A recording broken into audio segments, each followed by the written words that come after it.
Você que deseja ter um negócio de sucesso, você precisa conhecer a ginástica do cérebro. A ginástica do cérebro é uma rede de franquias com um método inovador para estimular o cérebro em diferentes fases da vida, que já conta com 43 unidades e mais de 15 mil alunos em todo o Brasil. Indicado para crianças típicas e atípicas que tenham, por exemplo, autismo nível 1, TDAH, dislexia, entre outros, jovens com ansiedade, dificuldade de atenção e idosos que desejam manter a mente ativa. Por conhecer a competência e a seriedade dos médicos que estão por trás da ginástica do cérebro, é que eu estou aqui indicando. Então, se você se interessou e gostaria de mais informações para levar uma unidade para a sua cidade, acesse o QR Code aqui na tela. E se você deseja ser um aluno, acesse o Instagram ou o site da ginasticadocérebro.com.br. Acesse o QR Code e saiba mais. Olá, sejam todos muito bem-vindos ao Anima Podcast Neurociência e Neurodiversidade, edição especial Castro e Rangel. E eu sou o Dr. Tiago Castro, médico pediatra, e aqui ao meu lado, meu grande companheiro. Eu, Rafael Rangel, neuropediatra, e hoje aqui conosco o professor João Lucas. Seja muito bem-vindo e obrigado pela sua presença aqui conosco, professor. Muito obrigado. E o nosso tema é super relevante. Nos últimos anos, aumentou em mais de 300% os casos de autismo e mais de 900% das matrículas de autistas nas escolas. Quais são os desafios que essas mães vivem? E não só as mães, os profissionais de educação também. Porque ao invés de a gente ficar aqui numa dicotomia, puxando para um lado e para o outro, vamos entender os dois lados. Além disso, nós também vamos falar sobre evidência científica e alguns temas polêmicos que rodaram na internet nos últimos dias, em especial sobre o pronunciamento de Donald Trump falando sobre o uso de acetotifeno, que é o paracetamol, como uma associação para o diagnóstico do transtorno espectro autista, e deixando ali também pílulas pintadas que a vacinação poderia ser um fator também de associação ao diagnóstico. Tudo isso nós vamos falar. Bom, começando dessa forma, acho que essa é a primeira pergunta, né? Com mais de 900% das matrículas de autistas na última década, as escolas estão preparadas para o acolhimento e atendimento a essas matrículas, professor João Lucas? É muito duro o que eu vou falar, e não entendam isso como uma crítica, mas é evidente que não. E eu vou dizer por que não. Porque diariamente, quando nós entramos no Google, no Instagram, e nós escrevemos a palavra autismo, tem lá o Google Notícias, nós vemos todos os dias, doutor, um monte de atrocidades que acontecem nas escolas. É atrocidade envolvendo bullying, violência, professor batendo em aluno, professor agredindo aluno autista com um livro, que é uma ferramenta que é para ser uma ferramenta de acolhimento, de amor, de ensinamento, sendo usada como uma arma de agressão. Que utopia, né? Já imaginou para pensar? Um professor agredindo um aluno com um livro. E eu falei justamente isso até, né? Uma ferramenta que não tem nada a ver. Se fala ao longo de toda a história da humanidade que o conhecimento ele vem para acabar com a barbárie e com a guerra. Não, nesse caso, não foi. E eu não estou falando também, doutores, para banalizar os professores. Eu sei que os professores estão no meio de um fogo cruzado, onde eles não receberam na sua formação de base, na licenciatura, formação para isso. Eles não têm uma estrutura escolar adequada, não têm os mediadores que precisam, o suporte que precisam, a capacitação de que precisam. Mas, respondendo de forma direta e objetiva, quando nós olhamos para o cenário, nós percebemos que as escolas não estão preparadas. E se nós conversarmos com quem vive isso na pele, que são as mães e os pais, a gente vai reafirmar isso. Perfeito, perfeito. Então, na prática, a gente sabe que esses profissionais eles não estão capacitados, essa família não tem uma boa inserção, adaptação, mas na contramão, as leis pedem e orientam sobre isso. O que as famílias têm que eles têm de lei, de ferramentas para exigir não só uma capacitação, mas também uma inclusão adequada? Veja, aqui no Brasil muito se discute que a gente precisa fazer muita lei, que a gente precisa criar novas leis, e também muito se discute de que se nós pegarmos o que nós já temos e nós aplicarmos, nós vamos ter um Brasil muito melhor. Quando a gente fala de inclusão, por exemplo, nós temos a LBI, que é a Lei Brasileira de Inclusão, a gente tem a Lei Berenice Piana, que fala especificamente sobre autismo. Nós temos ali tudo que as pessoas autistas e com deficiência precisam. Temos os suportes que as pessoas precisam, o acolhimento que as pessoas precisam. O problema está na hora de implementar aquilo ali na prática. Nós não temos hoje subsídio real para pegar aquelas leis e fazer com que elas sejam concretizadas. Não temos fiscalização suficiente e não temos também um olhar para a raiz desses problemas. Por exemplo, como é a formação desses professores? Qual é a exigência que uma faculdade tem para lançar um curso de pedagogia, de matemática, de história? Qual é a qualidade da licenciatura que a gente tem? Quantas matérias sobre autismo ou deficiência ou neurodiversidade tem dentro da formação desses professores? É uma raiz muito profunda e que pouco a gente discute. E qual o caminho natural para esses professores? E eu já estou com 3 perguntas a 0, desculpa, Rafa. É que a gente fala que tem que ser uma de cada para ficar mais equilibrado, para não virar um diálogo, não. Enfim. Mas qual o caminho natural para esse professor que... A gente já vai chegar em você, tá, mãe? Mas assim, qual o caminho natural para esse professor ele se tornar mais capacitado? E a segunda pergunta, e aí você pode responder as duas ao mesmo tempo, tá? Mas é do professor entender de fato sobre autismo? Porque veja só, ele tem ali uma sala com 30 crianças, que dentro dessas 30 crianças eu tenho um TEA, que é transtorno espectro autista, eu tenho um TDAH, eu tenho um disléxico, eu tenho um menino que tem um processo de alfabetização um pouco mais complicado, eu tenho a criança que tem uma família desestruturada, um ambiente tóxico, eu tenho criança que está com...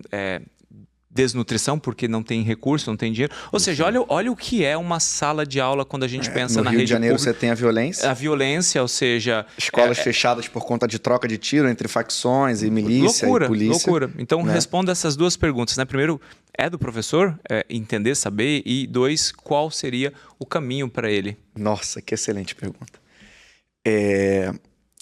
Antes de eu responder, eu vou contar o que eu já ouvi de professores. Teve um professor uma vez que chegou para mim e falou assim: professor João, eu não vou estudar sobre autismo porque a minha matéria é biologia. Então eu não tenho que saber de autismo. E eu falei para ele: você não vai conseguir ensinar biologia para o seu aluno autista se você não entende de autismo. Porque você não vai conseguir se comunicar com ele, você não vai estabelecer uma relação com ele e ele não vai aprender. E no final das contas, se o seu papel é ensinar biologia, você falhou, de uma forma ou de outra. Bom, ser professor não é fácil. Eu acredito que ser professor é uma das profissões mais difíceis do mundo. E no Brasil, o professor ele é muito menos valorizado que em outros países. Eu entendo isso. Eu entendo que nós temos um contexto multifacetado que o professor atua, onde vários fatores influenciam e interferem no trabalho do professor, mas, independente da circunstância do professor, se ele trabalha numa favela do Jacarezinho, que é super pobre, que tem a fome, a violência, o pai batendo na mãe, o pai tá preso, a criança cheia de ódio no coração, tem a outra autista, tem a outra com TDAH, independente do contexto. Quando eu tenho repertório acadêmico, repertório na literatura científica, eu estou muito mais pronto para lidar com essas diversidades que eu vou ter dentro de sala de aula. Tanto para lidar com a violência, como para lidar com a inclusão de um aluno autista, como para lidar com bullying, por exemplo. Tudo fica muito mais fácil quando eu tenho repertório. E através desse repertório, eu vou ter mecanismos para criar soluções. Eu pego aquilo que está posto na literatura científica, eu pego o que grandes pesquisadores já entenderam, eu pego o que sociólogos da educação procuraram, o que filósofos da educação procuraram, o que pessoas falam sobre prática baseada em evidência, pego a minha experiência, o meu conhecimento de cotidiano escolar e eu consigo, a partir disso, criar uma realidade de acordo com o que eu estou vendo, que eu preciso adaptar, mas eu tenho repertório. Qual é o grande problema? O grande problema é quando o professor não tem repertório na literatura. E aí ele fica procurando soluções da cabeça dele. Soluções que não vão sair. Para todos esses problemas que você falou, doutor, nós já temos muitas respostas. Nem sempre a resposta ela vai solucionar o problema. Mas nós já temos compreensão de quase tudo isso. E temos teóricos dentro da educação que falam sobre tudo isso. Sobre violência, sobre fome, sobre abandono, sobre pobreza, sobre autismo. E aí, quando eu busco essas referências teóricas, quando eu acompanho o que está sendo feito de boa prática escolar, eu consigo ter uma boa base para tornar a realidade do meu aluno melhor. Talvez essa pergunta gere uma reflexão muito grande, mas assim, A gente sabe que esse problema da educação, especificamente dentro do autismo, mas não só no autismo, no TDAH, na deficiência intelectual, é um problema no mundo. Aqui nós listamos aqui alguns problemas do nosso Brasil, né? E quais seriam os principais desafios para a gente superar isso? É falta de recurso financeiro para investir, por exemplo, dos governos? É falta de boa vontade da sociedade? É falta de formação dos professores? Ou se seria tudo isso? O que você vê mais a nível de mundo? Porque a gente pega exemplos de várias outras situações do mundo. E quais os exemplos práticos que nós temos no mundo de sucesso nesse aspecto para ser implementado, por exemplo, no nosso Brasil? Muito boa pergunta também. Bom, é um pouquinho de tudo. Eu acho muito perigoso a gente tentar encontrar respostas fáceis para problemas complexos. Cada país tem a sua característica, mas o mundo todo enfrenta desafios. Por exemplo, boa parte dos estudos e artigos que eu leio e trabalho na minha tese de doutorado são estudos que não são brasileiros.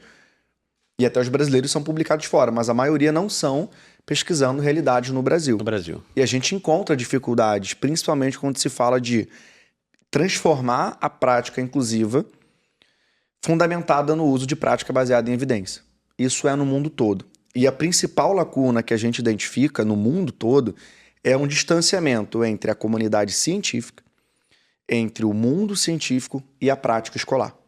Existe um descolamento de realidade entre o cara que está lá pesquisando, o cara que se formou, fez mestrado, doutorado, e o professor que está na realidade. E só um pouquinho, e é interessante, né? Porque assim, qualquer coisa que eu for te oferecer, eu vou te perguntar, você quer aquilo que tem evidência científica ou que não tem evidência científica? E por incrível que pareça, na saúde nós usamos muita evidência científica, mas na educação não. Na educação não. A educação, ela não é um campo que as pessoas utilizam a evidência científica para implementar o que nós vamos estudar, de que forma nós vamos estudar, quanto nós vamos estudar. É um modelo até bem arcaico, que no Brasil, pelo menos assim, 50, 60 anos, basicamente o mesmo modelo. Você pode me corrigir se eu estiver errado, tá? E a gente não vai tomar viés aqui se tá certo, Freire ou não, é uma outra discussão muito mais ampla, né? Mas que já mostrou que ano após ano existe uma degradação do ensino público e, por consequência, do ensino privado também. Essa degradação não é só do ensino público, o ensino privado também ele regrediu. A vontade dos pais, a vontade da lei do mínimo esforço, a vontade de ninguém mais pode se frustrar, né? Mas é muito triste ver que a educação não é uma prática baseada em evidência. E desculpa te interromper, mas é que sim, para as pessoas entenderem o que é educação hoje no Brasil. E aí, eu não estou também aqui defendendo a bandeira de homeschooling ou não, tá? Mas eu vejo às vezes as pessoas atacando o homeschooling assim, ferozmente, vociferando, que absurdo você tirar. Falei, pera lá, vamos lá. Compara aqui uma mãe que está se dedicando ao processo educacional personalizado de um filho versus... Meus filhos estudam em escola regular, só para deixar essa ponderação aqui, tá? Claro. Mas eu tenho pelo menos a sensibilidade de... Pera lá, deixa eu ouvir o que essas pessoas estão fazendo. Antes de eu criticar, antes de eu opinar, deixa eu ouvir. Exato. Deixa eu ler. Eu acho que a gente fala muito dos transtornos hoje aqui, a gente discutindo sobre o autismo, mas se a gente for avaliar a educação no nosso país como um todo, há quantas e quantas décadas nós temos discutido melhorias no plano de educação e poucos avanços nós tivemos. Basta a gente olhar, na verdade, os índices, os resultados quando a gente é avaliado por testes internacionais. Então, eu acho que os desafios educacionais, eles transcendem os transtornos, né, Tiago? Ele vai muito ali também dentro do que a gente vive no desenvolvimento, vamos chamar neurotípico, e aí isso acaba, obviamente, respingando e gerando uma enorme falta de preparo de toda uma sociedade educacional também para os neurodivergentes, né? Então, acho que a gente tem que ter essa visão. Pode retomar o seu raciocínio, desculpa, tá? Complementaram, veja. Na saúde, nós temos um andar muito paralelo, muito próximo entre ciência e prática. Os médicos que pesquisam são os médicos que operam. Os médicos que pesquisam são os médicos que atendem e que formam. Na educação não temos isso. Na educação, o professor que se torna pesquisador muitas vezes sai da sala de aula ou deixa de formar professores. E aí eu tenho um descolamento de realidade. Quem está pesquisando não está dentro do cotidiano escolar, quem está no cotidiano escolar não está dentro da realidade acadêmica. E aí eu tenho até uma certa rivalidade muitas vezes, onde o professor que está na ponta fala, calma lá, você não sabe o que eu passo no dia a dia. Você não sabe como é trabalhar numa escola no meio de uma favela, ganhando pouco, sem ar-condicionado, passando por tiro, sem ter tempo para fazer o planejamento, que o município do Rio de Janeiro cortou o tempo de planejamento, e não estou militando politicamente, etc, etc. Mas são coisas que os professores vão dizer, e aí a pessoa na ciência vai falar, não, mas está dizendo aqui que é o melhor, como se fosse fácil. E a gente não consegue ter um bom senso entre o que é o ideal e o que é praticável. E a gente tem uma dificuldade muito grande de sentar e se planejar um consenso. Mas quando a gente fala de uma realidade internacional, a gente vê muito isso apontado como barreira. E também que os professores eles têm uma sensação de que muitas vezes não são capazes de aplicar a prática baseada em evidência. A autoeficácia deles em relação a isso é baixa. E eles não receberam também na sua formação. Porque esse contexto de prática baseada em evidência vem muito do método científico, de pesquisa científica, coisa que na saúde é normal, na educação não é. E aí qual é o problema? Nós temos uma educação brasileira hoje que ainda é pautada na educação do século XIX. Nas minhas palestras eu mostro uma imagem de uma escola do século XIX e uma imagem de uma escola no século XXI. Você percebe que só muda as cores. Tanto que nas minhas palestras eu pergunto, o que mudou de uma escola para outra? As pessoas respondem, as cores. Uma imagem está preto e branco, a outra é colorido. Crianças enfileiradas, olhando para um quadro com adultos falando. Só que você percebe que a minha filha ela vai fazer 2 anos, ela não consegue sentar para comer sozinha, isso porque ela é neurotípica. Uma criança de 5 anos não consegue sentar quieto para ver um filme que para ele é bom, como vai conseguir uma criança ficar sentada horas vendo adultos falarem? E como uma criança hiperativa, autista, disléxica, com TDAH, com qualquer outra condição, vai conseguir ficar horas sentado? E eu estou falando de uma reflexão muito básica, não estou aprofundando. Sim. Então, assim, o modelo em si da escola, do formato de cadeiras enfileiradas, etc, etc, não funciona mais. Quando a gente olha para a Suécia, por exemplo, para a Finlândia, nós temos um modelo de educação que a criança passa muitas vezes o dia inteiro dentro da escola, a criança tem bastante tempo livre, a criança tem momentos de lazer, a criança tem os momentos em sala de aula, mas eles são muito mais focados em ensinar a habilidade do que em como eu vou ensinar essa habilidade. Aqui no Brasil a gente tem o seguinte, eu preciso ensinar assim, e eu vou ensinar assim, e eu tenho que ensinar assim. E uma outra reflexão é a proposta da educação. A partir do momento em que eu olho na Avenida Brasil, nas principais avenidas do Rio de Janeiro e do Brasil, todas as escolas anunciando que são melhores em aprovar alunos em concurso, melhores em aprovar alunos para o pré-vestibular, melhores em colocar aluno na medicina, mas eu não tenho uma escola sequer anunciando que ela é boa para incluir aluno autista, eu já percebo que não é o objetivo daquela escola. Não. Você mostra aquilo que você quer atrair.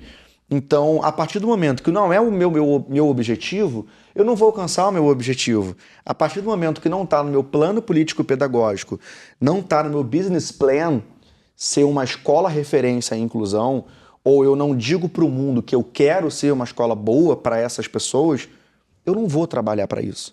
Eu vou trabalhar para aquilo que o meu setor comercial está direcionando, que é o quê? Aprovar alunos em concurso. E hoje a educação brasileira, infelizmente, a pública e a privada, ela está totalmente voltada para o Enem, como se isso, inclusive, fosse um sinal de sucesso. Muito pelo contrário, né? E é interessante essa fala e essa frase que você falou, que eu falo que se eu fosse dono de uma escola, ao invés de falar aqui aprovamos tantos porcentos no Enem ou na faculdade específica, A, B, C ou D, a minha publicidade ia ser aqui formamos pessoas com valores.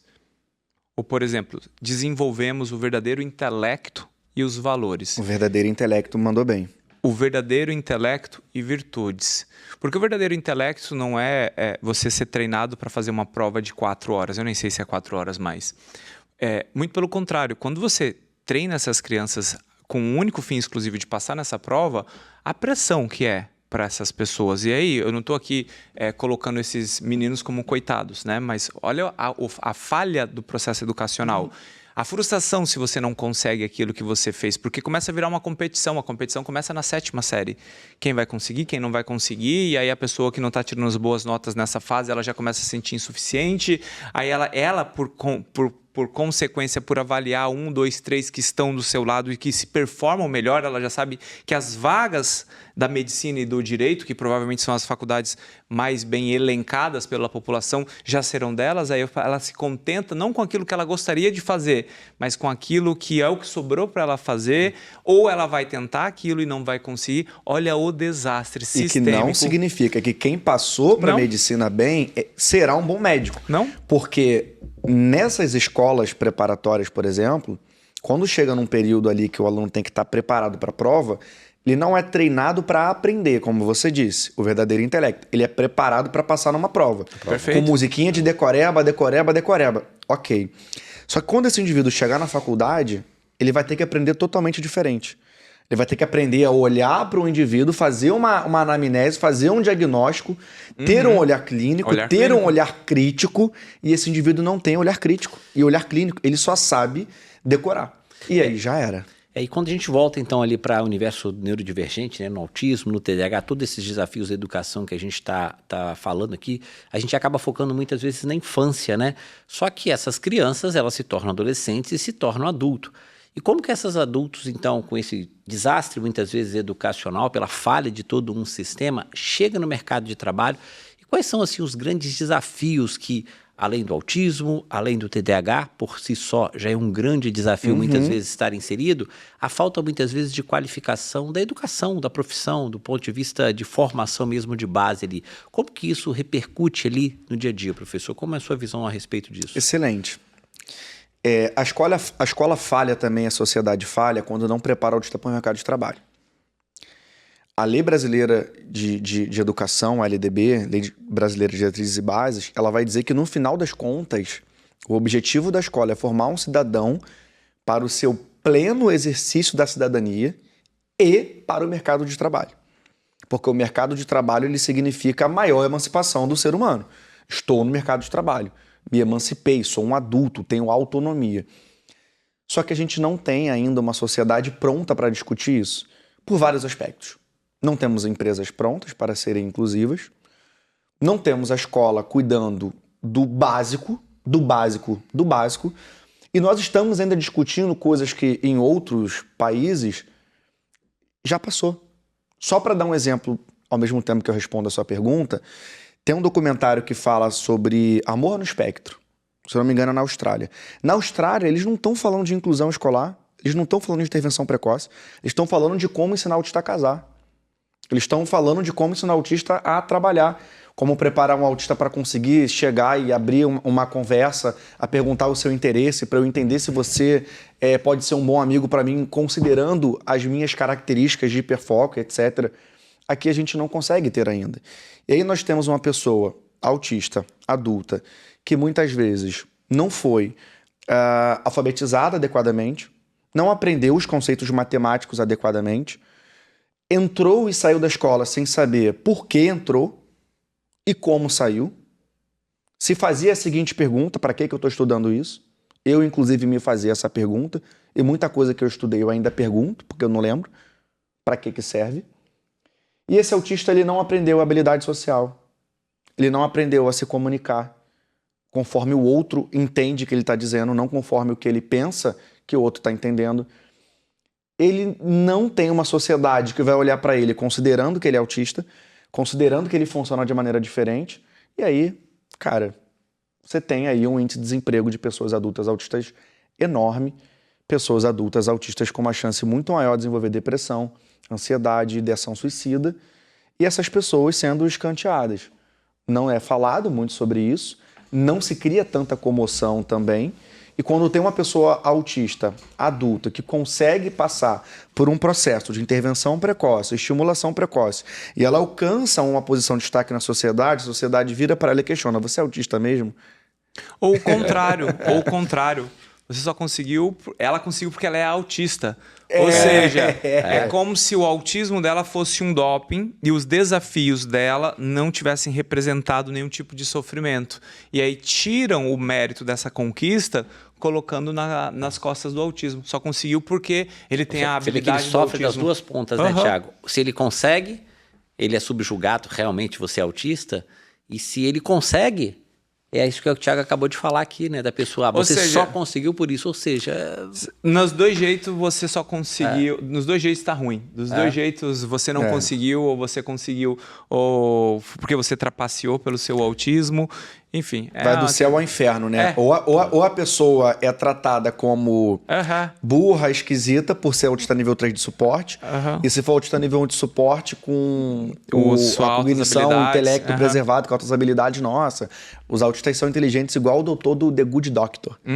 Jesus Cristo, aquilo ali é... Sim. Terrível. Bom, continuando, é que tava tão bom o papo de educação lá atrás, que o Rafa jogou essa de adulto aqui, eu falei, mas eu tava metendo o pau aqui no processo escolar, esse desafio. Eu tenho muita história de escola, né? Eu tenho as histórias particulares, professor aqui, ele é onde é a sua tese de doutorado, é para onde ele estuda, entre outras coisas. Mas o processo escolar, para mim, ele foi muito pesado de muitas maneiras. O Rafa conhece algumas histórias escolares, né? A primeira delas é que a criança recebeu um diagnóstico é igual coloca na escola, né?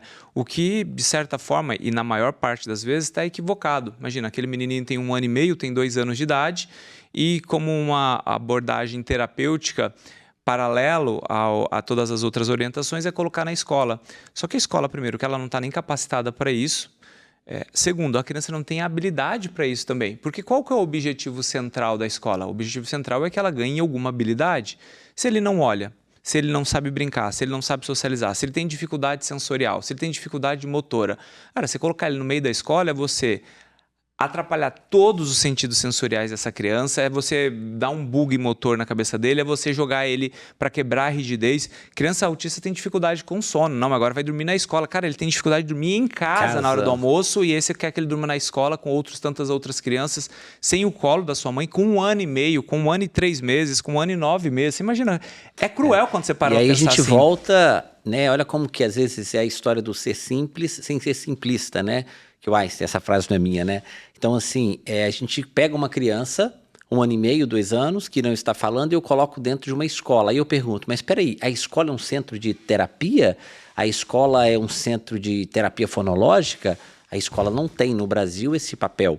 E aí eu coloco essa criança que está com atraso, que muitas vezes sem um diagnóstico, e ela é jogada naquele ambiente de escola e tudo isso que o Thiago falou. Você tem que dormir no horário, num colchão diferente, num cheiro diferente, numa cama diferente, você já não dorme em casa. Com a rotina de várias outras pessoas. Ou seja, você desregula a criança, você desregula o professor, você gera problema para as outras crianças e não resolve o problema de ninguém.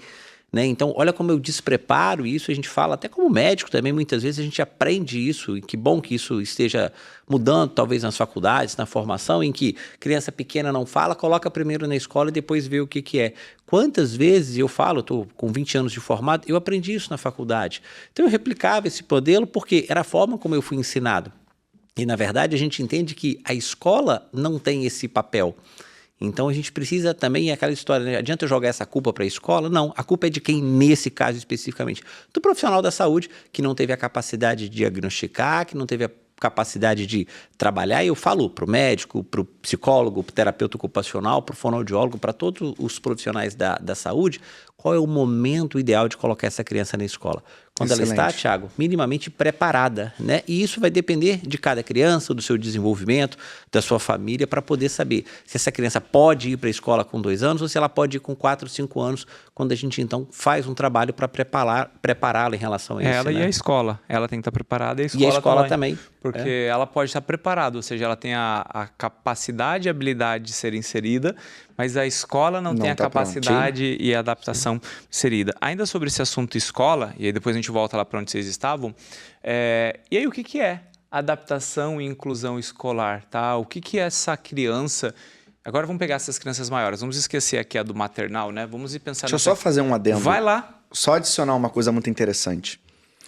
Aqui no Brasil se acredita que a escolarização precoce é a solução para muitos problemas. Só que nos países mais desenvolvidos, o recomendado é que a criança leve mais tempo possível para entrar na escola. Tá. Isso é uma coisa que eu concordo com a sua fala, eu sou totalmente contra essa questão de criança ir para a escola com 2, 3 anos de idade, depois eu complemento o porquê dessa minha fala. E aí o que acontece?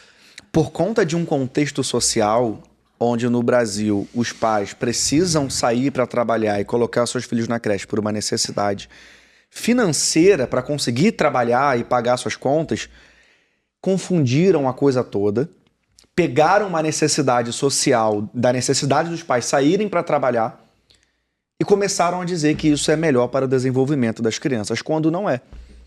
Nos primeiros anos de vida, a criança precisa ter o máximo de contato com seu pai, com a sua mãe, com sua avó, com seus tios, que ele vai desenvolver as suas habilidades, principalmente sociais e emocionais, psicológicas, dentro da sua família.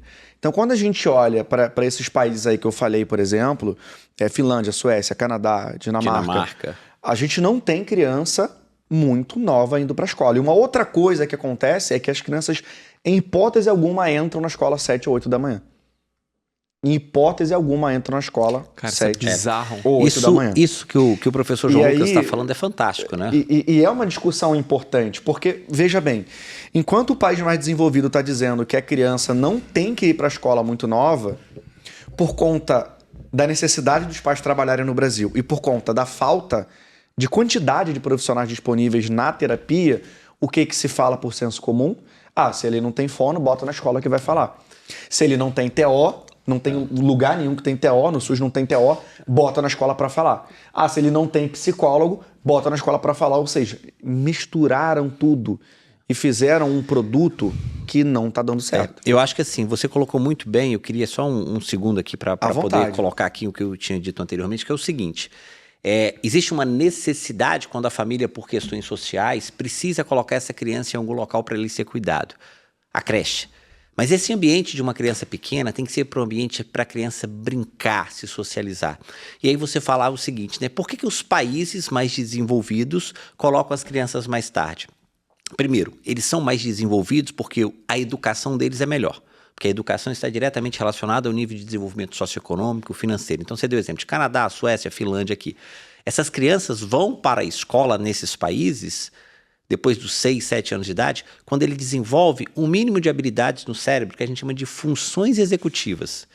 Essas funções executivas, que são as 3 primeiras, controle inibitório, memória operacional e flexibilidade cognitiva, essas 3 funções elas se desenvolvem entre 3 e 6 anos de idade. Depois que essas funções estão minimamente desenvolvidas, aí é o momento que eu posso começar a trabalhar o processo de alfabetização de uma criança. Então, colocar essa criança, 2, 3 anos, seja ela neurodivergente, seja ela neurotípica, numa educação muito precoce, isso vai gerar sofrimento, ansiedade e pouca evolução educacional. E o que isso mostra? O melhor exemplo prático. Olha para a Dinamarca. É o país, Thiago, que recebeu durante 26 anos consecutivos o prêmio de país mais feliz do mundo. É o país que tem um dos maiores quantidades de prêmio Nobel por população.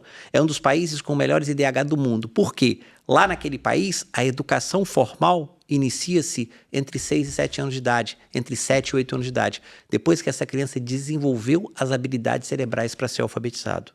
E ainda sobre a alfabetização, tem estudos importantes que mostram que não há diferença no processo da alfabetização relacionado ao desenvolvimento cognitivo, ou seja, se eu alfabetizar essa criança um pouco mais cedo, por exemplo, com 5 anos, 6 anos de idade, versus alfabetizá-la com 7 ou 8 anos, ou seja, uma criança entre 5 e 7 anos. Aí avaliar ela, por exemplo, aos 10 anos, não há diferença. Mesmo que ela tenha aprendido a ler e escrever 2 anos antes da outra, aos 10 anos de idade não se encontra diferença. Só que outras coisas são consideradas, né? Porque essa criança que não foi exposta à alfabetização mais cedo, e não estou dizendo que ela não possa ser alfabetizada, porque uma criança que lê precocemente, que faz leitura em voz alta em casa, ela já vai para a escola alfabetizada. A verdade é essa, tá? Deveria ser esse o processo natural. Mas ela teve mais tempo justamente de ler com seu pai e com a sua mãe, de jogar mais bola, de nadar mais, de pedalar mais, de arrancar tampa de dedo mais.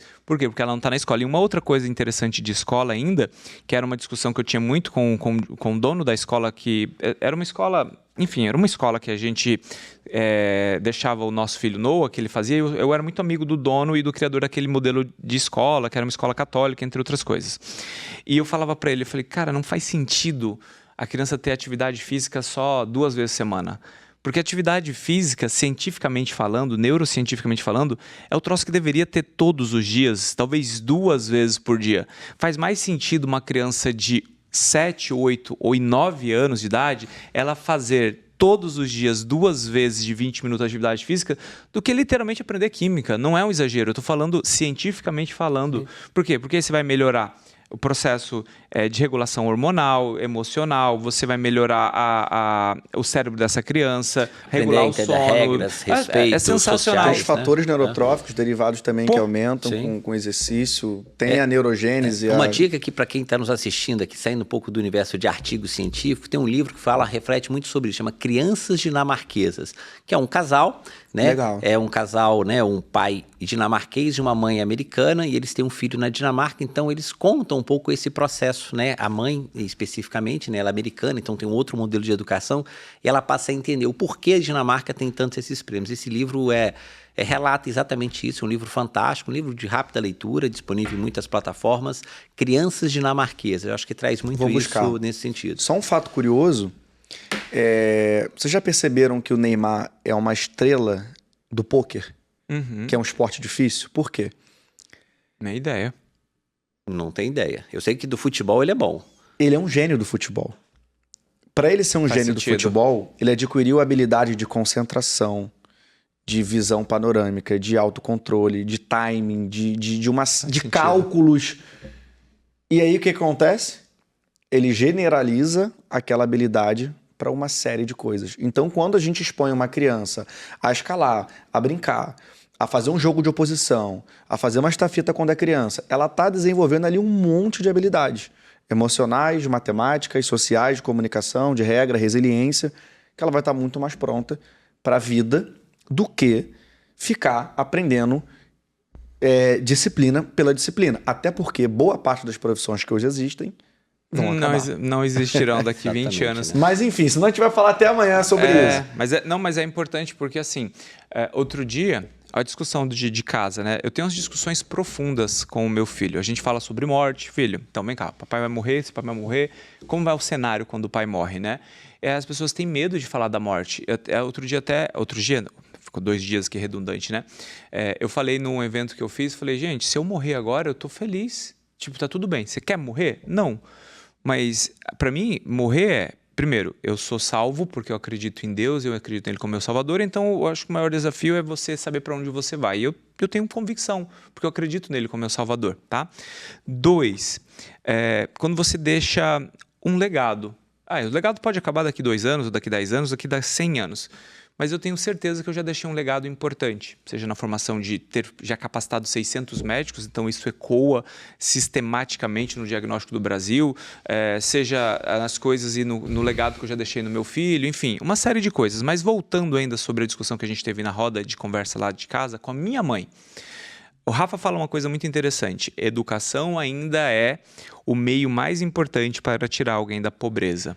De fato, uma pessoa que vem da periferia, exceto um jogador de futebol ou alguma questão assim, que tinha poucas possibilidades, uma família verdadeiramente pobre, aquele indivíduo na educação, e a educação não necessariamente é apenas escola / faculdade, nada disso, a educação de se educar, de ser mais bem letrado, de buscar o intelecto, tira ele da pobreza. Essa é uma realidade.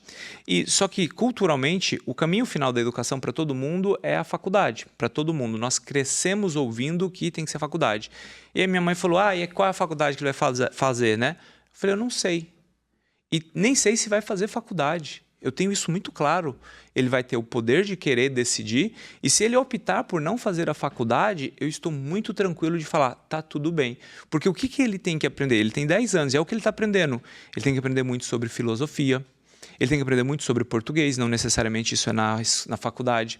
Ele tem que aprender muito sobre gestão de pessoas, ele tem que aprender sobre finanças, porque é isso que faz... emocional, né? Exato, inteligência emocional. É isso que faz ele verdadeiramente ter sucesso na vida futura. Em qualquer coisa que ele for fazer. Exatamente. E aí, o que ele vai fazer é o menos relevante. Mas como ele vai fazer, precisa necessariamente destas coisas. E que nenhuma dessas coisas são verdadeiramente estimuladas no processo educacional das crianças, seja na escola e, infelizmente, dentro de casa. Tem uma última fala, e aí eu termino essa fala, né? Eu falei, tá muito fácil para o meu filho ter sucesso na vida. Aí você fala assim, nossa, mas é uma fala complexa, é uma fala perigosa, é uma fala um tanto como polêmica. Eu falo, não, Porque, infelizmente, a mediocridade educacional está tão grande que ele nem precisa ser absurdamente excepcional. Ele precisa ser um pouquinho acima da curva. E aí, a chance dele ter sucesso é muito grande. Por quê? Porque todo o nosso processo educacional está levando muito para a mediocridade.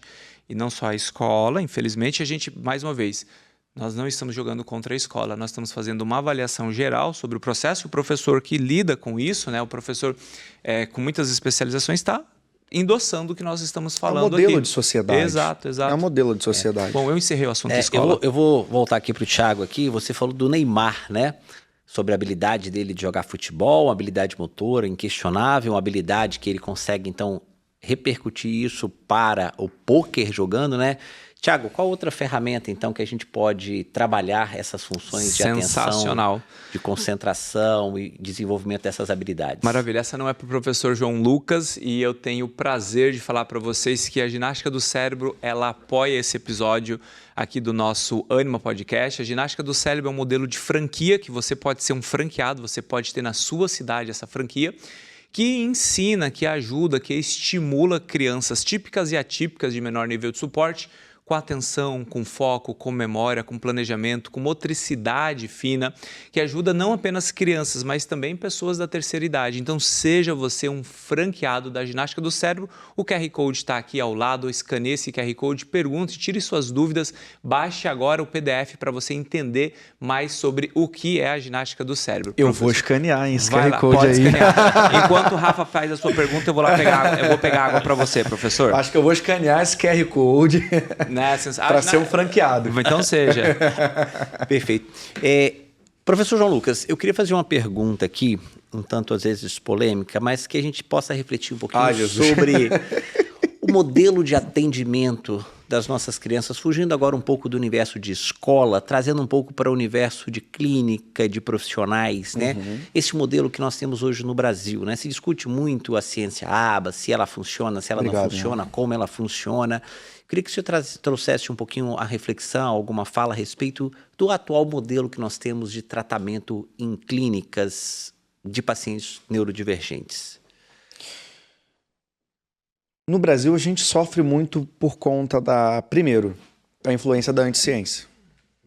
Né? Você falou da ABA, por exemplo, a gente tem uma corrente forte dentro da comunidade autista, pessoas que exercem influência nas redes sociais, por exemplo, que mobilizam muitas pessoas, milhares e, quiçá, milhões de pessoas, que são contra a ciência ABA, que associam a ciência ABA a uma prática manicomial, a uma prática que violenta a pessoa autista, uma prática que desrespeita, que seria antiética, etc.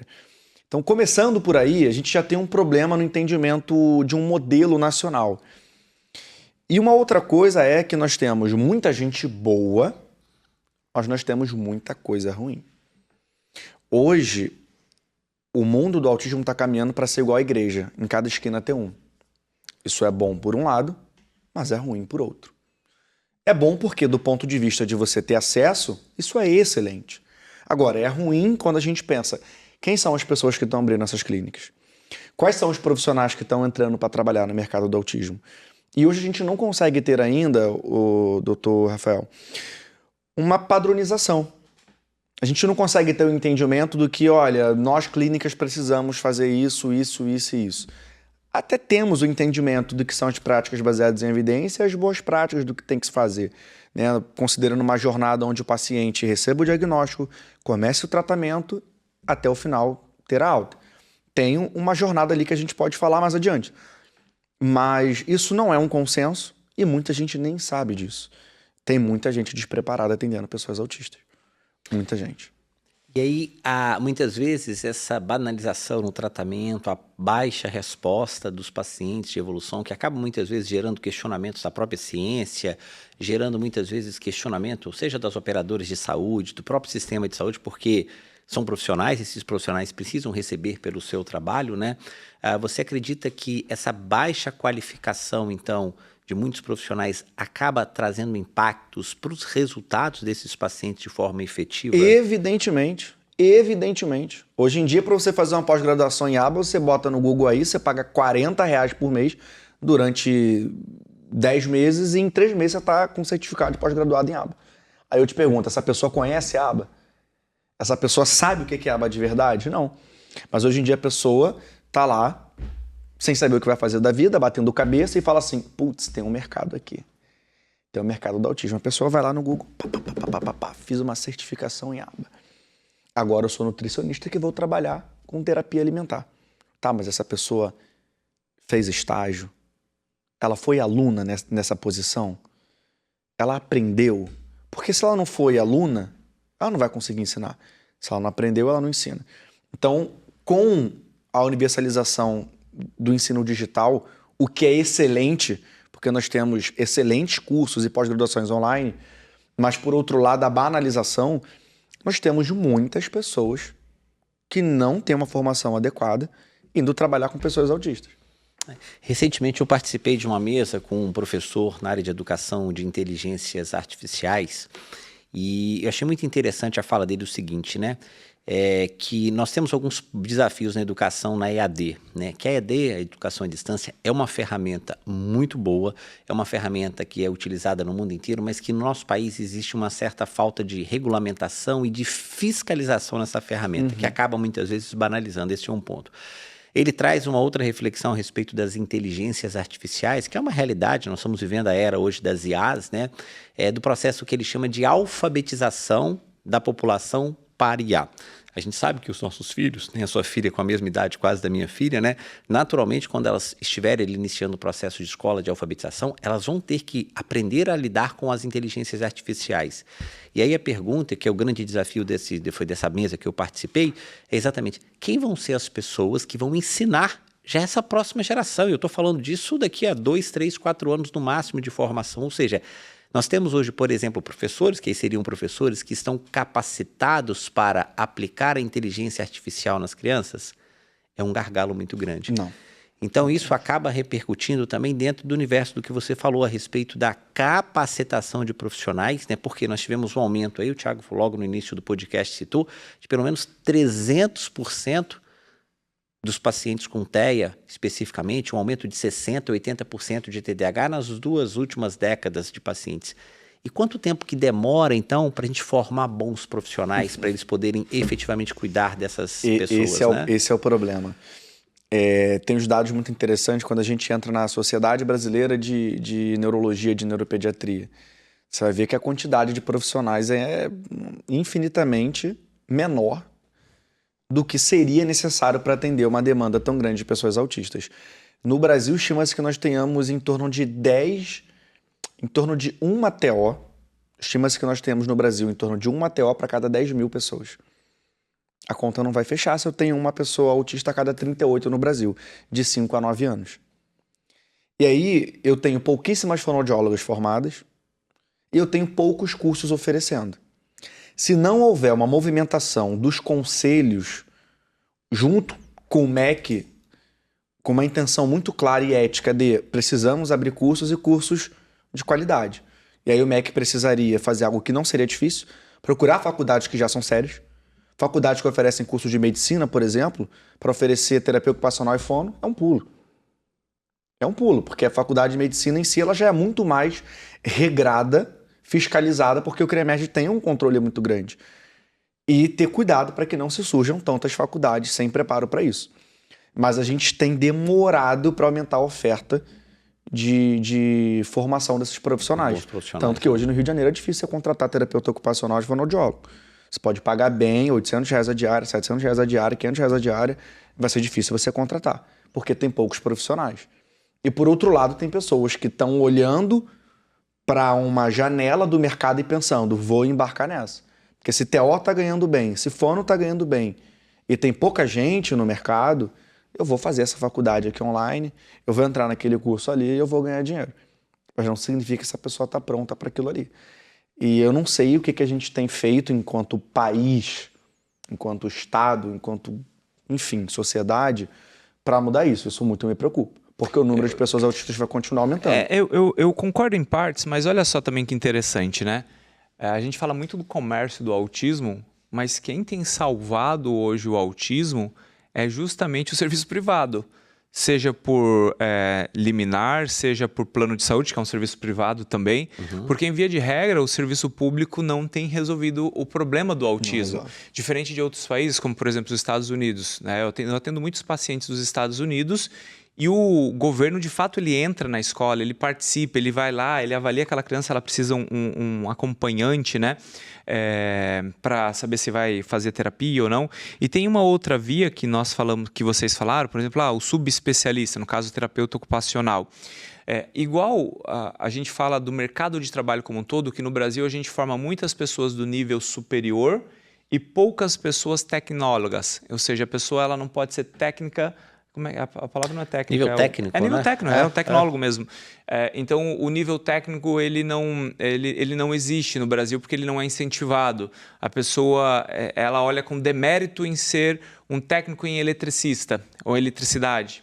Ele quer fazer a engenharia de eletricidade, que não há um problema nisso, mas a gente culturalmente olha com demérito a pessoa que tem técnico. São funções diferentes, total, né? O técnico total. de elétrica, ele exato. precisa do engenheiro elétrico e o engenheiro elétrico precisa do técnico elétrico, né? Era essa questão que eu ia trazer. É uma pergunta até provocativa. Será que a gente não tem que ter mais aplicadores técnicos de áreas específicas e este supervisor, ele é a pessoa que justamente vai fazer a orientação, o treinamento, esse processo todo? Eu estou defendendo uma bandeira complexa aqui, tá? Mas se é um desafio e a gente está nesse momento, como você trouxe, um TO para cada 10 mil TOs, como é que a gente resolve isso? Porque a faculdade ela está há 4 anos de ser concluída. E quando ele formar, pela formação que nós temos no Brasil, ele não vai estar pronto. Ele vai ter que embarcar numa jornada de mais 2 anos. O que a gente faz nessa lacuna de 6 anos? E já nasceram muitos autistas. Milhões e milhões e milhões de autistas nesse intervalo de 6 anos, né? Será que talvez esse caminho não seja justamente porque quando a gente olha a análise do comportamento aplicada, a ciência ABA, ela pode ser aplicada por um assistente terapêutico, ou seja, um técnico e não necessariamente pelo psicólogo ou pelo psicopedagogo, neuropsicopedagogo. Essa é outra discussão, psicopedagogo e neuropsicopedagogo, que é muito desvalorizada no Brasil e que não é só um profissional da educação, é saúde e educação. Mas voltando a esse desfecho que a gente estava falando, será que não é um caminho a gente regulamentar melhor um assistente terapêutico? Olha, você precisa aqui de uma formação, de uma intensidade de 200 horas, de 400 horas, uma supervisão, e em 6 a 12 meses, eu não estou dizendo que eu vou formar um profissional excelente, mas um aplicador de uma técnica específica que vai ser supervisionado é muito interessante. E aí eu gero um custo. Desafogo muitas vezes os profissionais para eles poderem mais acessível de custo, né? Exatamente, porque você está pagando R$800, R$1.000 a diária, eu não tenho um profissional, e aí R$1.000, ou seja, se eu considerar no mês o que essa criança ou esse profissional vai gerar 24, 30 mil reais, e esse assistente terapêutico ele diminui esse custo para 1/4 do processo, o que deixa com que o sistema seja mais acessível, porque no final das contas eu estou querendo resolver o problema. Eu quero que as pessoas tenham acesso a um tratamento de qualidade. E aí poderia ser uma possibilidade, né? Interessante. Poderia ser uma possibilidade. O problema é o seguinte. Não vai acontecer. Que quem tem poder não vai acontecer para fazer isso acontecer, não tem competência para fazer e não quer escutar quem tem competência para fazer. Funciona e funciona muito bem. Nós temos vários ATs na nossa clínica que atendem pacientes. Em sua maioria, nós exigimos que seja, por isso são todos, no caso, estudantes de alguma área de graduação, porque a gente não tem regulamentação no Brasil. Sim. A gente não tem nada que diga o que precisa ter para ser AT. Mas para nós termos um pouco de controle e mais segurança, a pessoa precisa estar matriculada, estar estudando alguma área da educação ou da saúde, e funciona muito bem com a supervisão. O Dr. Sérgio, que está aqui com a gente, inclusive, ele é o nosso supervisor, e funciona muito, muito, muito, muito bem. Eu acho que a gente poderia sim fazer. E não seria uma coisa muito complexa. O problema é que aqui no Brasil a gente tem uma discussão muito politizada de questões científicas. E será que a gente ia conseguir fazer isso? Como? Dá para fazer. Mas eu não sei se o Brasil está pronto. Não. Mas seria excelente, tá? A proposta ela é muito boa, porque a conta não fecha. Uhum. E pegando um gancho nisso, a gente precisa ter muita ética para falar com os pais e as mães em relação à oferta de atendimento terapêutico. Eu sempre falo que não adianta a gente ficar lutando, fazendo manifestação para que cada prefeitura, cada cidade tenha um centro de atendimento a pessoas autistas, senão vai ter profissional. Uhum. Vira um elefante branco. Não adianta a gente ficar numa luta inflamada de, olha, tem que cobrar o governo municipal, estadual, federal, para criar centro de autismo, para criar etc. Se eu não estou olhando para essa raiz do problema que você trouxe, que eu não tenho um profissional. Então, essa discussão de como que eu coloco mais profissionais do mercado, de forma rápida, que consiga funcionar, é uma discussão que se a gente levar enquanto país, levar adiante, a gente vai ter muito a ganhar. Tá? Muito a ganhar. Perfeito. Bom, indo para a fase final aqui, a gente fez uma pergunta, na verdade, instigou o público e a gente precisa responder ao que nós falamos, que é sobre o pronunciamento do presidente Donald Trump, né? Ele comentou, ele fez um pronunciamento. No início do ano, ele falou que até outubro teria a resposta da causa do autismo, né? E nesse pronunciamento rápido dele ali, de aproximadamente 10 minutos, ele fez várias menções que o uso do paracetamol, do Tilenol, seria um possível fator de diagnóstico de autismo, ainda que ele não tenha afirmado claramente, olha, paracetamol causa o autismo. Ele falava assim, olha, lugares que não usam paracetamol, quando ele fala da vacina, né? Cuba, por exemplo, que não tem dinheiro, que não tem vacina, tem menos autismo lá. Ou seja, ele não fala abertamente que vacina e paracetamol não que causariam autismo, mas também ele deixa muito instigado o público. E aí você vê justamente se a declaração dele foi positiva ou não, se foi assertiva ou não, justamente nos comentários. Ou seja, quando há um caos, quando há muitos comentários que o que de fato ele falou é porque de fato ele abriu para a gente discutir sobre o pronunciamento. Para mim ficou muito claro, ele afirma que sim, uma das possíveis causas ou a causa do autismo está relacionado a esses fatores ambientais aqui que a gente está falando de paracetamol e também vacina, né? Jogo isso na mesa para vocês devolvem para mim o que vocês querem comentar sobre isso. Quer ir primeiro? Bom, eu acho que a gente precisa entender que a complexidade do autismo, ela também não pode ser tratada de uma forma tão simples. Existem já vários estudos que comprovam uma associação genética muito grande. Existem fatores de associação, ou seja, são fatores que podem contribuir para aquele processo. E já é sabido, isso não foi nenhuma novidade, em relação a vários estudos que falam a respeito de questões ambientais, como remédio, como o questionamento de vacinas, organosulforatos, plástico, enfim, infecções virais, uso de algumas outras medicações, né? Prematuridade, ou seja, tudo aquilo que um fator ambiental possa interferir num processo de desenvolvimento cerebral. Então a gente precisa ter esse cuidado, principalmente quando a gente vai ter um pronunciamento científico, o que é um fator de associação, que são esses fatores, que até o momento é o que a ciência consegue comprovar através de vários estudos de meta-análise, estudos robustos feitos em grandes populações, do que são efetivamente fatores de risco. Então acho que isso é um ponto muito delicado da gente sempre estar falando e ter esse cuidado, esse respeito. Por quê? Dessa forma eu não culpo uma mãe por ter usado, por exemplo, um paracetamol, porque isso gera muitas vezes uma sensação de culpa, ou por que eu usei assim ao meu filho, sem principalmente ter um cuidado científico em identificar essas causas. Então, eu acho que esse tipo de fala a gente tem que trazer e entender que um país, que é uma maior potência econômica mundial, uma das maiores potências, se dispõe a oferecer recursos financeiros para pesquisas, para que a gente possa avançar nesse processo, talvez de tudo isso seja o maior ensinamento que a gente tem que tirar a respeito desse pronunciamento, porque ao final do pronunciamento foi prometido pelo governo americano que eles iriam investir aproximadamente mais de 50 milhões de dólares em pesquisas especificamente para ajudar nessas respostas. Então, eu acho que é um caminho que se abre e a gente tem que ter muita maturidade, muito cuidado quando a gente vai discutir sobre essas questões para tirar um pouco do viés político e focar no que a gente tem como objetivo primário, que são as nossas crianças, que são os nossos adolescentes, que é a ciência séria tratando desse assunto. Excelente. O que me preocupa é justamente o que o Thiago trouxe.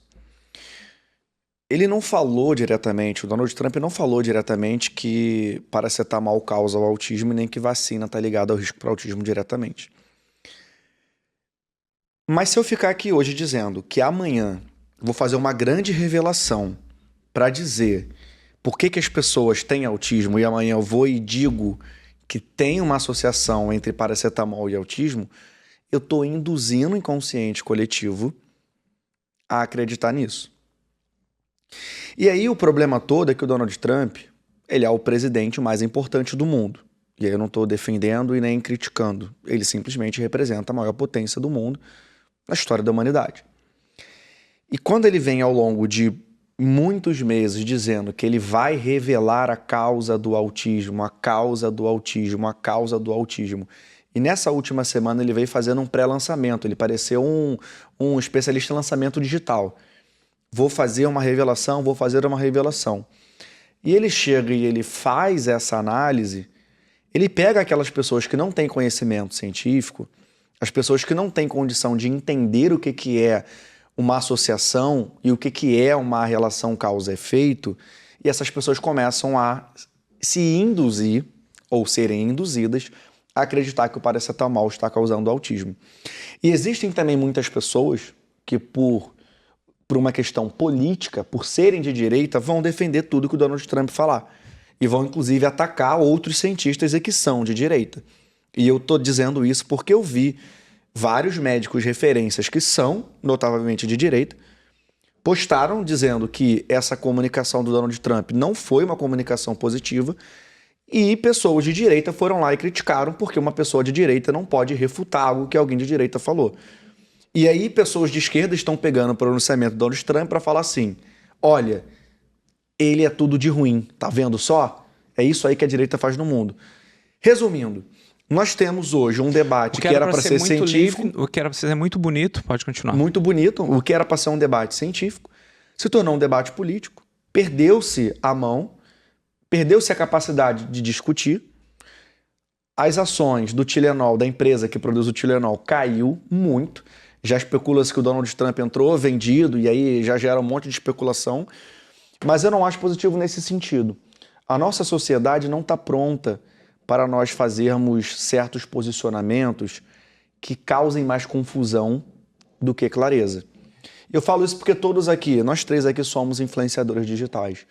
O tempo todo nós falamos isso. Olha, não é legal influenciador digital falar sobre isso, não é legal você deixar as coisas em aberto, não é legal você colocar dúvida na cabeça das pessoas. Temos uma responsabilidade com a sociedade, temos uma responsabilidade, né? Não só sobre o que eu falo, mas também sobre como as pessoas vão interpretar. Então, por essa questão de responsabilidade na comunicação, considerando todo o contexto que o presidente Donald Trump apresentou que ele ia entregar, ele falou em claras palavras, eu vou entregar até setembro, outubro, a causa do autismo. E o mundo todo esperou isso. E quando ele vem trazer essa associação, que não é nada novo, não é nada novo, causa-se essa confusão, principalmente considerando o que você falou, Rafael. O autismo é extremamente complexo, são milhares de genes envolvidos nisso, são milhares de fatores envolvidos nisso. E qualquer coisa que a gente fale para uma sociedade desesperada, para aquela mãe que está abandonada pelo pai, a mãe não tem o suporte do pai, ela é pobre, não tem condição de pagar terapia, não tem inclusão escolar, qualquer coisa que você falar para ela, ela vai acreditar. Essa pessoa não vai mais tomar paracetamol, essa pessoa vai reproduzir aquilo, essa pessoa vai começar, e aí a gente tem uma dificuldade de debater cientificamente. Não, apenas concluindo esse assunto, então, o que de fato a ciência diz sobre o pronunciamento do Trump? Quando eu vou pegar aqui, ó, eu até anotei, tem um estudo do JAMA, publicado em 2024, estudo sueco, com mais de 60 mil, ou seja, dezenas de milhares de mulheres que fizeram o uso de paracetamol durante a gravidez e não se observou nenhuma relação causa-efeito, ou seja, eu usei o paracetamol e tive o autismo. Quando eu pego sobre vacina, eu peguei aqui alguns estudos, um estudo de 2002, populacional, com 500 mil pessoas, dinamarquês, não mostra associação de vacina e autismo. Um estudo de 2014, meta-análise gigantesca com mais de 1,2 milhões de pessoas, ou seja, meta-análise é uma das melhores formas que a gente pode avaliar o resultado com 1,2 milhões de pessoas. Não há relação causal de vacina e autismo. Então, o nosso papel aqui enquanto especialista é falar para as pessoas, olha, é isso. Ah, mas foi o presidente dos Estados Unidos que falou. Tudo bem, o presidente dos Estados Unidos ele não é mais importante que a evidência científica.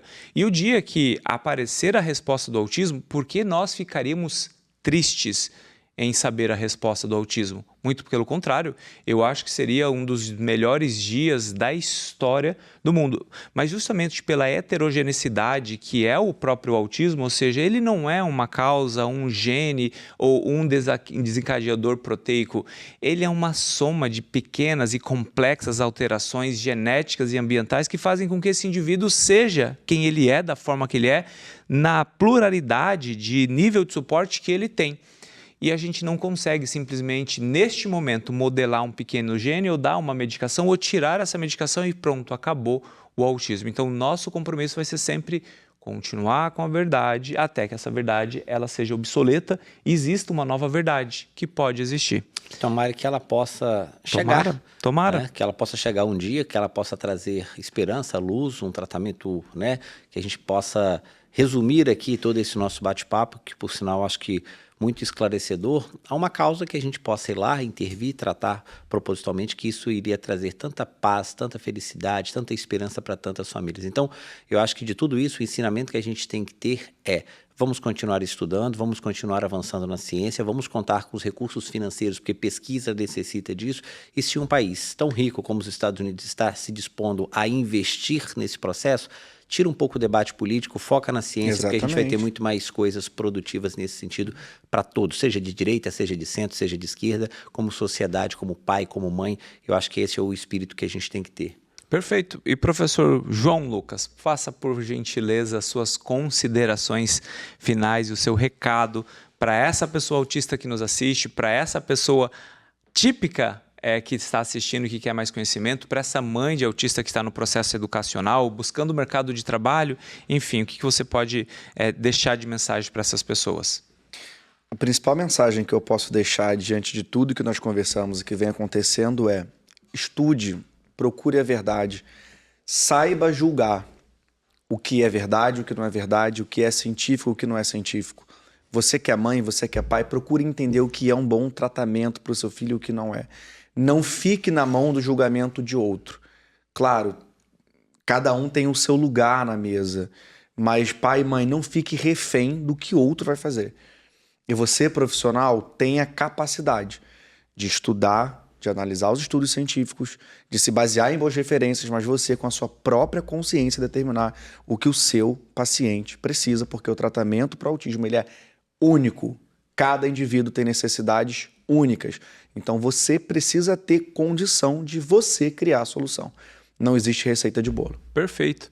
Bom, senhoras e senhores, esse foi mais um Ânima Podcast, Neurodiversidade e também Neurociência com Castro e Rangel. Não deixe de seguir esta página, ativar o sininho, fazer tudo que vocês sabem que tem que fazer e precisa fazer para que você seja notificado em tempo real. Que todos tenham uma excelente semana e nos encontramos no próximo encontro. Senhores, muito obrigado. Obrigado. Muito obrigado. Fiquem com Deus. Com Deus. Tchau, tchau.